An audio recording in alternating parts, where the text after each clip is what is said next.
And so like they dragged me from here to the back seat. It has not been recorded.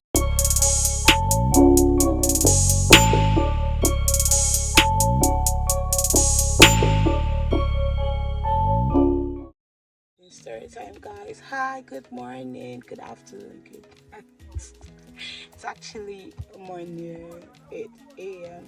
right now. So the purpose of this video is to say a story of what has happened to me in the past. So how I got kidnapped, guys, how I entered one chance in Nigeria. So this is how I got kidnapped 2016.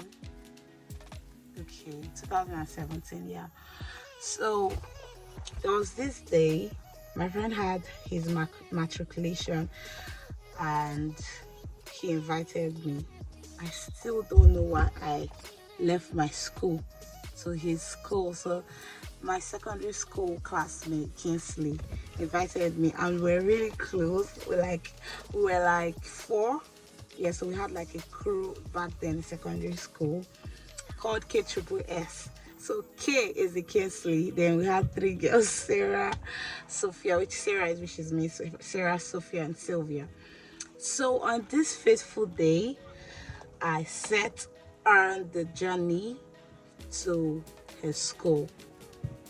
And when I got to the school, we had so much fun for the matriculation. There was palm wine, there was food, there was drinks, so many drinks. We had so much fun with the other students, and where he stayed, he's a hostel. So we had so much fun. Like we toured around the entire school premises. Yes, inside and outside the school premises and all of that. So it was time for me to leave here the next day, and I stayed up till evening. I was a bit skeptical about leaving, but I was like, no, I have to return to school. I need to attend lectures on Monday. I need to return. So that day was on Sunday. So I was like, my friend was like, just leave. I was like, no, I have to leave today. And it was already like, was it like a few minutes to 6? Yes. But I was bent on leaving. So at the end of the day, I left. So yeah, I schooled in Delta State, and my friend also schooled in Delta State, a polytechnic as well. So it's not really far. Like from his school, you have to like get to Warri. Then from Warri, you now go to my school.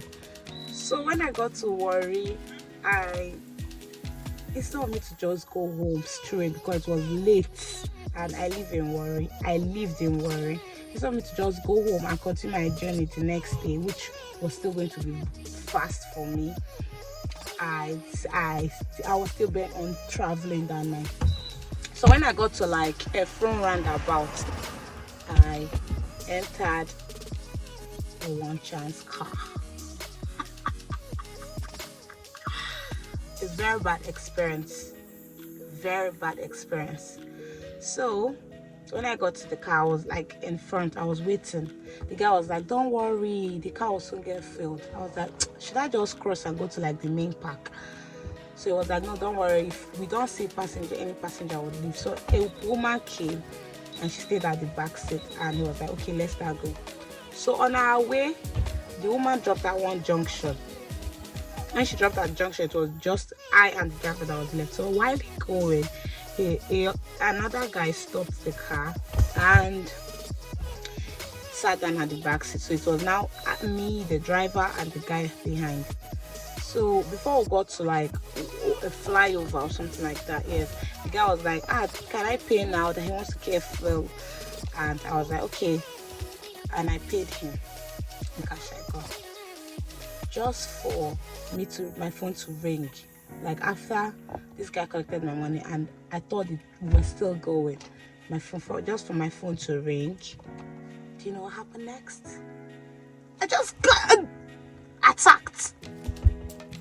Like immediately my call ended, I just got attacked from behind like this, and I was like shh. And so like they dragged me from here to the back seat.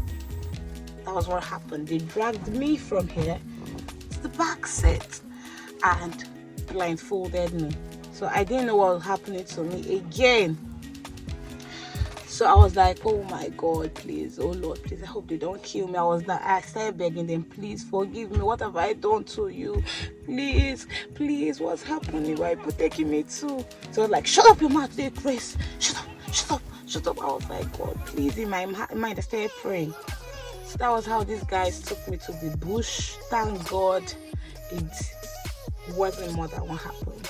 So when they took me to the bush, like the first thing they did was like pour all the items out of my bag, and they started searching like, where's your cash and everything.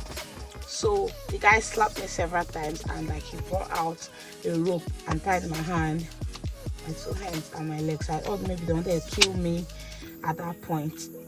Like when you are about to die, God forbid, sometimes you forget to pray or ask God for forgiveness. So don't ever pray to be in such bad situation.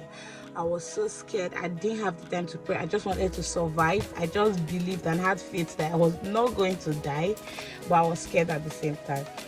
So after tying my hand, this guy requested for my ATM card, asked for my PIN, and he left the other guy to watch me.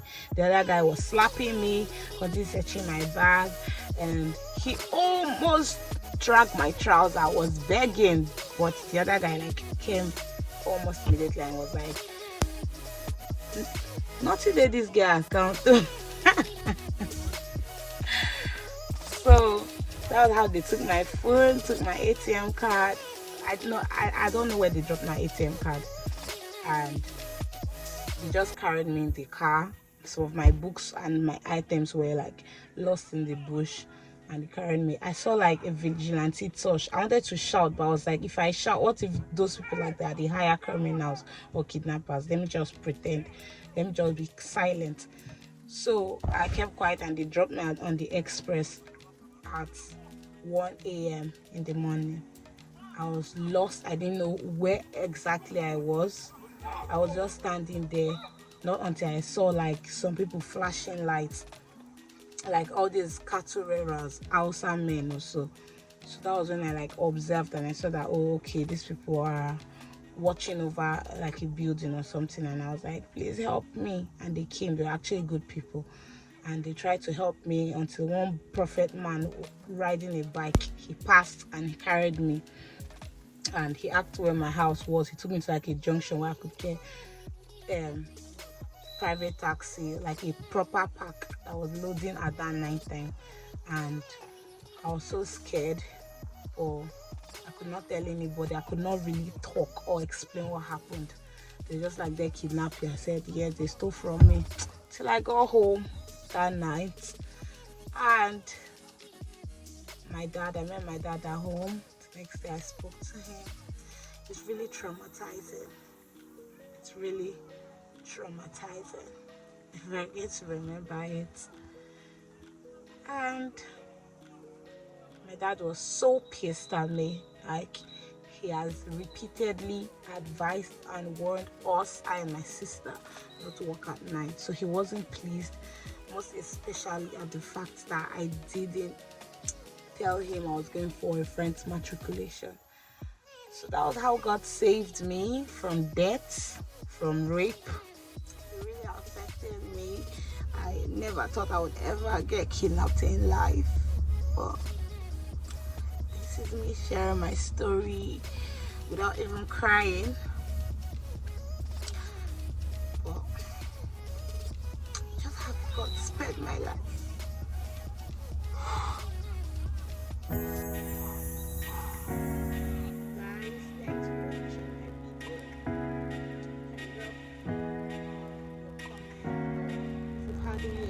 Like this, you can also comment down below, and please continue to watch my videos, share my videos, like and subscribe, and I will definitely bring more story times here on my page. Thank you so much guys for watching, and to have a lovely day ahead. Bye.